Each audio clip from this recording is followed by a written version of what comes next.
లాంటి అందరికి ఇష్టమైన బొప్పాయి, దాంట్లో ఉండే లాభాలు ఏమిటి, ఎవరు తినాలి ఎవరు తినకూడదు, ఎంత శక్తి వస్తుంది, దానివల్ల మన శరీర ఆరోగ్యానికి లభించే మేలు ఏమిటి, ఇవన్నీ విషయాలు ఈరోజు ప్రకృతి విజ్ఞానం ద్వారా మీకు అందులో పెపైన్ అనే ఎంజైమ్ ఉంటుంది.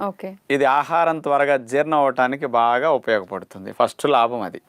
రెండోది, బొప్పాయిని గనక నెత్తికి పెట్టుకుని ఆ పేస్ట్ ని స్నానం చేస్తే కండిషనర్ గా జుట్టుకి బొప్పాయి చాలా బాగా ఉపయోగపడుతుందని సైంటిఫిక్ గా ప్రూవ్ చేశారు. మూడవది తీసుకుంటే ప్రొద్దునే 2 చీలికలు, సాయంకాలం 2 చీలికలు 4 వారాల పాటు తింటే ఆటో ఇమ్యూన్ డిజార్డర్స్ కానీ, కొంతమందికి కీళ్ల నొప్పులు, కొన్ని మొండి నొప్పులు ఉన్న వాళ్ళకి ఇన్ఫ్లమేషన్స్ కీళ్లల్లో చర్మాల్లో ఎక్కువ ఉండి, కొన్ని రకాల ఆటోఇమ్యూన్ డిజార్డర్స్లో బాడీలు ఇతర అవయవాల్లో ఉండి ఇన్ఫెక్షన్ ఎక్కువగా ఉండి వాళ్ళల్లో బ్లడ్లో సిఆర్పి అని ఒక కెమికల్ పదార్థాలు కనపడతాయి అన్నమాట.